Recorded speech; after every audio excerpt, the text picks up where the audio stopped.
Hello, and welcome to Harry Potter and the Methods of Rationality, the podcast. Written by Eliezer Yudkowsky, read by Eneasz Brodsky, based on the works of J.K. Rowling. Chapter 37, Interlude, Crossing the Boundary.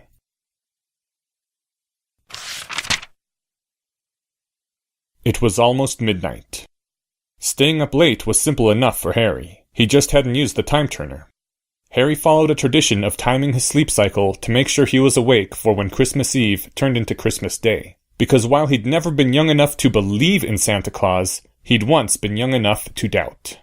It would have been nice if there had been a mysterious figure who entered your house in the night and brought you presents. A chill went down Harry's spine then. An intimation of something dreadful approaching. A creeping terror. A sense of doom. Harry sat bolt upright in bed. He looked at the window. "Professor Quirrell!" Harry shrieked very quietly. Professor Quirrell made a slight lifting gesture, and Harry's window seemed to fold into its frame. At once, a cold gust of winter blew into the room through the gap, along with a scant few flakes of snow from a sky spotted with grey night clouds amid the black and stars. "Fear not, Mr. Potter," said the defense professor in a normal voice. "I have charmed your parents asleep. They shall not wake until I have departed." "No one's supposed to know where I am," said Harry, still keeping the shriek quiet. "Even owls are supposed to deliver my mail to Hogwarts, not here." Harry had agreed to that willingly. It would be silly if a Death Eater could win the whole war at any time just by owling him a magically triggered hand grenade. Professor Quirrell was grinning from where he stood in the backyard beyond the window. "Oh, I shouldn't worry, Mr. Potter. You are well protected against locating charms, and no blood purist is likely to think of consulting a phone book." His grin grew wider. "And it did take considerable effort to cross the wards that the headmaster put around this house. Though of course, anyone who knew your address could simply wait outside and attack you the next time you left." Harry stared at Professor Quirrell for a while. "What are you doing here?" Harry said finally. The smile left Professor Quirrell's face. "I've come to apologize, Mr. Potter. I should not have spoken to you so harshly as I—" "Don't," Harry said. He looked down at the blanket he was clutching around his pajamas. "Just don't." "Have I offended you that much?" said Professor Quirrell's quiet voice. "No," Harry said, "but you will if you apologize." "I see," said Professor Quirrell, and in an instant his voice grew stern. "Then if I am to treat you as an equal, Mr. Potter, I should say that you have gravely violated the etiquette that holds between friendly Slytherins. If you are not currently playing the game against someone, you must not meddle in their plans like that, not without asking them before. For you do not know what their true design may be, nor what stakes they may lose. It would mark you as their enemy, Mr. Potter." "I'm sorry," Harry said, in just the same quiet tone that Professor Quirrell had used. "Apology accepted," said Professor Quirrell. "But you and I really must speak further on politics at some point." Professor Quirrell sighed. "I know you dislike condescension, Mr. Potter." That was a bit of an understatement. "But it would be even more condescending if I were not to state it clearly. You are missing some life experience, Mr. Potter." "And does everyone who has sufficient life experience agree with you then?" said Harry calmly. "What good is life experience to someone who plays Quidditch?" said Professor Quirrell, and shrugged. "I think you will change your mind in time, after every trust you place has failed you, and you have become cynical." The defense professor said it as though it were the most ordinary statement in the world, framed against the black and the stars and the cloud-spotted sky, as one or two tiny snowflakes blew past him in the biting winter air. "That reminds me," said Harry. "Merry Christmas." "I suppose. After all, if it is not an apology, then it must be a Christmas gift. The very first one I have ever given, in fact." Harry hadn't even started yet on learning Latin so he could read the experimental diary of Roger Bacon, and he hardly dared open his mouth to ask. "Put on your winter coat, or take a warming potion if you have one, and meet me outside, under the stars. I shall see if I can maintain it a little longer this time." It took Harry a moment to process the words, and then he was dashing for the coat closet. Professor Quirrell kept the spell of starlight going for more than an hour, though the defense professor's face grew strained and he had to sit down after a while. Harry protested only once and was shushed. They crossed the boundary from Christmas Eve to Christmas Day within that timeless void where earthly rotations meant nothing. The one, true, everlasting, silent night. And just as promised, Harry's parents slept soundly through it all, until Harry was safely back in his room and the defense professor had gone.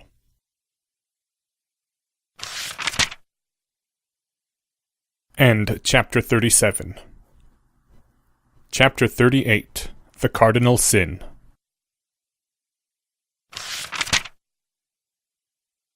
Bright the sun, bright the air, bright the students and bright their parents. Clean the paved ground of platform 9.75. The winter sun hanging low in the sky at 9:45 a.m. in the morning on January 5th, 1992. Some of the younger students wore scarves and mittens, but most simply wore their robes. They were wizards, after all. After Harry had moved away from the landing platform, he took off his scarf and coat, opened a compartment of his trunk, and stowed away his winter things. For a long moment, he stood there, letting the January air bite at him, just to see what it was like. Harry took out his wizard's robes, shrugged them on. And finally, Harry drew his wand, and he couldn't help thinking of the parents he'd only just kissed goodbye, of the world whose problems he was leaving behind. With a strange feeling of guilt for the unavoidable, Harry said, "Thermos!" The warmth flowed through him. And the boy who lived was back. Harry yawned and stretched, feeling more lethargic than anything else at the conclusion of his vacation. He didn't feel like reading his textbooks, or even any serious science fiction. This morning, what he needed was something completely frivolous to occupy his attention. Well, that wouldn't be hard to come by if he was willing to part with 4 knuts. Besides, if the Daily Prophet was corrupt, and the Quibbler was the only competing newspaper, there might be some suppressed real news in there. Harry trudged back over to the same newsstand from last time, wondering if the Quibbler could top the headline he'd seen before. The vendor started to smile as Harry approached, and then the man's face suddenly changed as he caught sight of the scar. "Harry Potter!" gasped the vendor. "No, Mr. Durian," said Harry, eyes dipping briefly to the man's name tag. "Just an amazing imitation." And then Harry's voice stopped in his throat as he caught sight of the top fold of the Quibbler. Quibbler headlines. Slosh Seer spills secrets, Dark Lord to return. For just an instant, Harry tried to clamp down on his face, before realizing that not being shocked could be just as revealing, in a sense.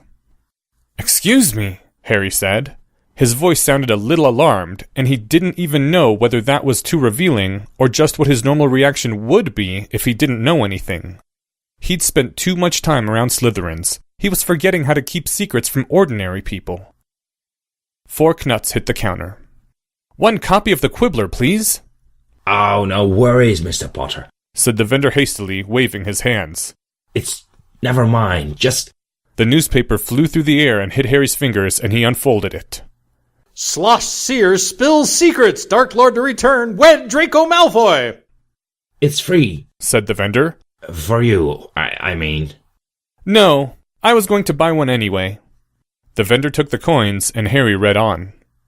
"Gosh," Harry said half a minute later.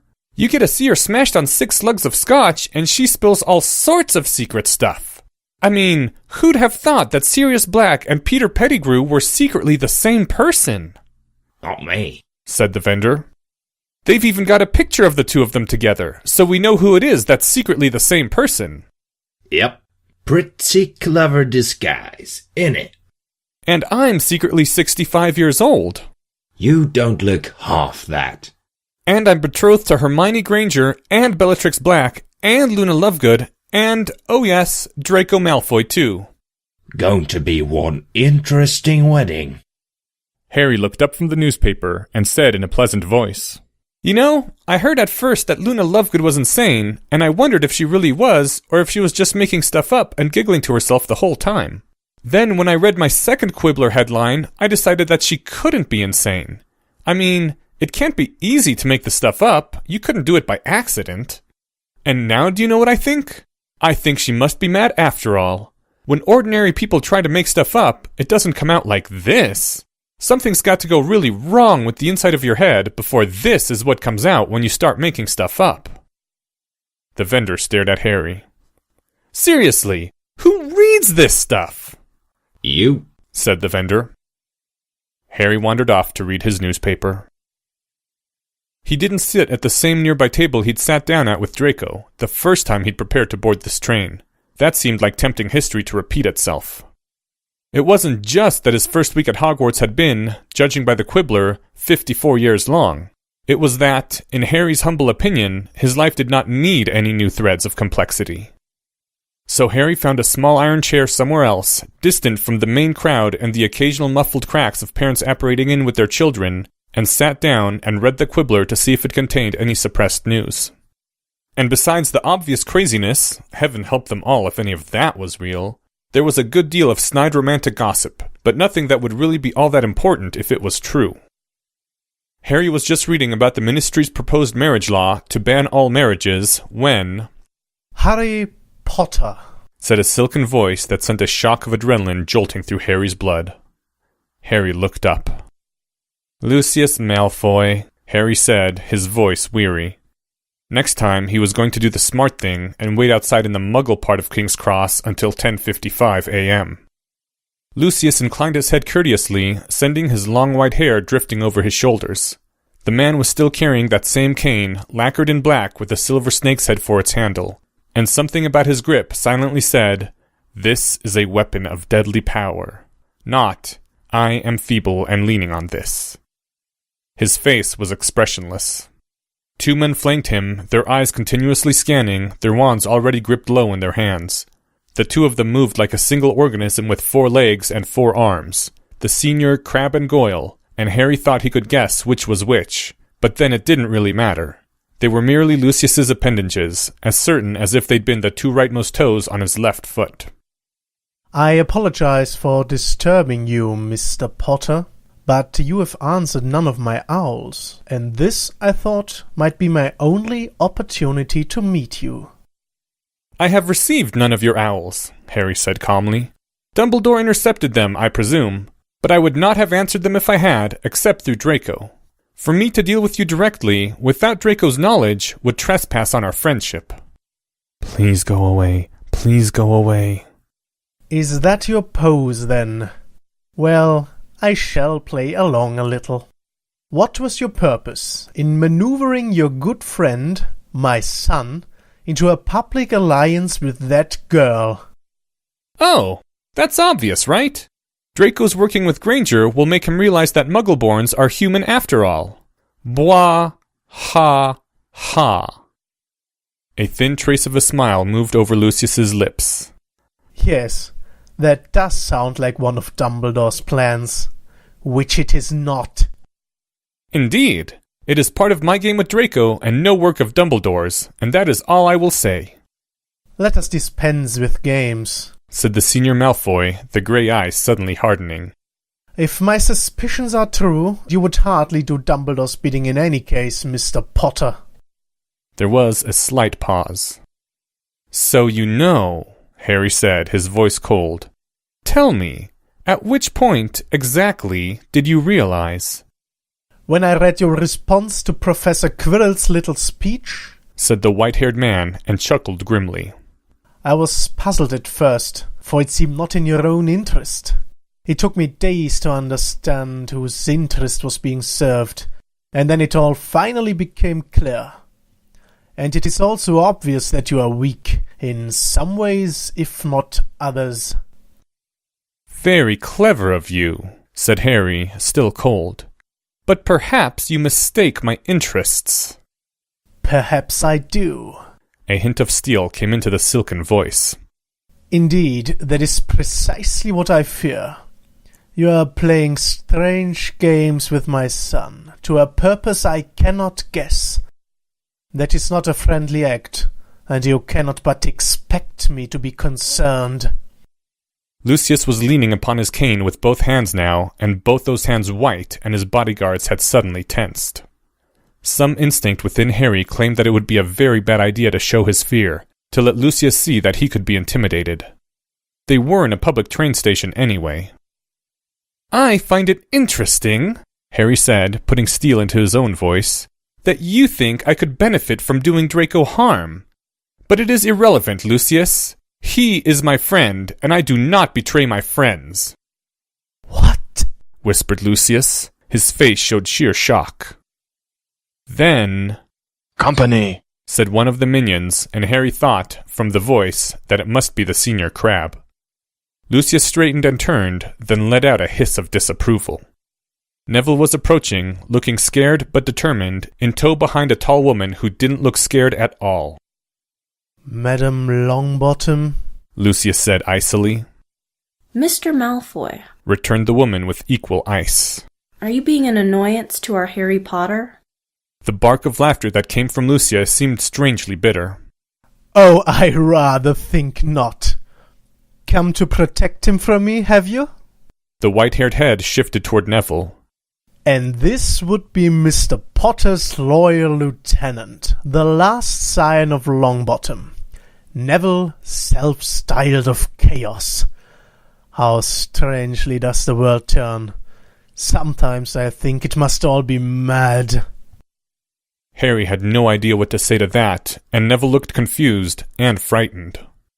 I doubt it is the world that is mad. Said Madame Longbottom. Her voice took on a gloating tone. You seem in a poor mood, Mr. Malfoy. Did the speech of our dear Professor Quirrell cost you a few allies? It was a clever enough slander of my abilities, though only effective upon the fools who believed that I was truly a Death Eater. what? Blurted Neville. I was under the imperious young man. The Dark Lord could hardly have begun recruiting among pure-blood families without the support of House Malfoy. I demurred, and he simply made sure of me. His own Death Eaters did not know it until afterward, hence the false mark I bear, though since I did not truly consent, it does not bind me. Some of the Death Eaters still believe I was foremost among their number, and for the peace of this nation I let them believe it, to keep them controlled. But I was not such a fool as to support that ill-fated adventurer of my own choice. Ignore him. Madame Longbottom said, the instruction addressed to Harry as well as Neville. He must spend the rest of his life pretending, for fear of your testimony under Veritaserum. Said with malicious satisfaction. Lucius turned his back on her dismissively and faced Harry again. Will you request this harridan to depart, Mr. Potter? I think not. I prefer to deal with the part of House Malfoy that's my own age. There was a long pause then. The grey eyes searched him. Of course. I do feel the fool now. This whole time you were just pretending to have no idea what we were talking about. Harry met the gaze and said nothing. Lucius raised his cane a few centimeters and struck it hard on the ground. The world vanished in a pale haze. All sounds went quiet. There was nothing in the universe but Harry and Lucius Malfoy and the snake-headed cane. My son is my heart, the last worthwhile thing I have left in this world, and this I say to you in a spirit of friendship. If he were to come to harm, I would give my life over to vengeance. But so long as my son does not come to harm, I wish you the best of luck in your endeavors. And as you have asked nothing more of me, I will ask nothing more of you. Then the pale haze vanished, showing an outraged Madame Longbottom being blocked from moving forward by the senior crab, her wand in her hand now. How dare you! Lucius's dark robe swirled around him and his white hair as he turned to the senior Goyle. We return to Malfoy Manor. Then there were 3 pops of apparition, and they were gone. A silence followed. Dear heavens! What was that about? Harry shrugged helplessly. Then he looked at Neville. There was sweat on Neville's forehead. Thank you very much, Neville. Your help was greatly appreciated, Neville. And now, Neville, I think you should sit down. Yes, General. Said Neville, and instead of coming over to one of the other chairs near Harry, he semi-collapsed into a sitting position on the pavement. You have wrought many changes in my grandson. I approve of some, but not others. Send me a list of which is which. I'll see what I can do. Neville groaned, but said nothing. Madame Longbottom gave a chuckle. I shall, young man. Thank you. Her voice lowered. Mr. Potter, the speech given by Professor Quirrell is something our nation has long needed to hear. I cannot say as much of your comment on it. I'll take your opinion under advisement. I dearly hope that you do, said Madame Longbottom, and turned back to her grandson. Do I still need to? It's okay for you to go, Grandma. I'll be fine on my own, this time. Now that I approve of, she said, and popped and vanished like a soap bubble. The two boys sat there quietly for a moment. Neville spoke first, his voice weary. You're going to try to fix all the changes she approves of, right? Not all of them, Harry said innocently. I just want to make sure I'm not corrupting you.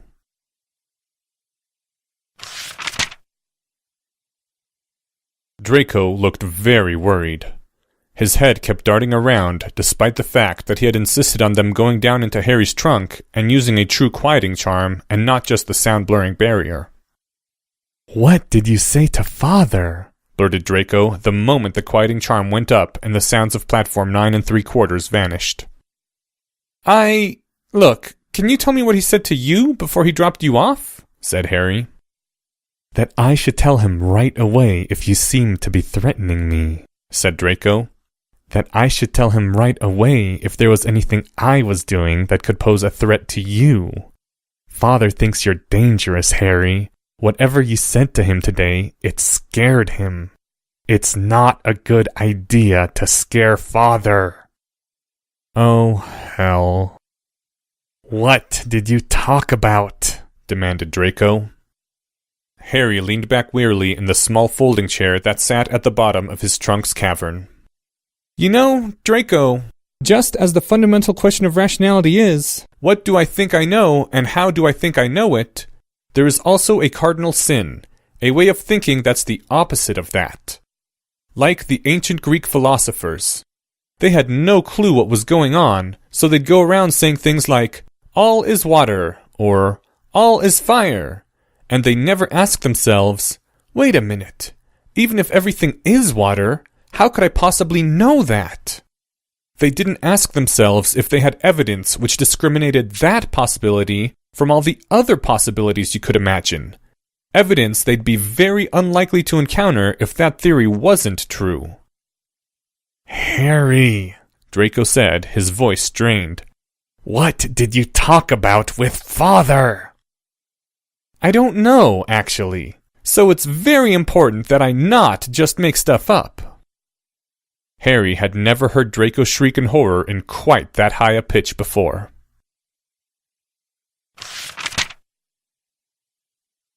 End chapter 38. Thank you to the following people. Augusta Longbottom by Sabrina Seaver. Lucius Malfoy, voiced by Martek Tex.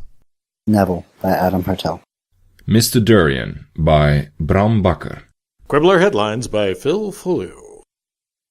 This chapter's original text, production notes, and attribution links, along with archives and much more, can be found at hpmorpodcast.com.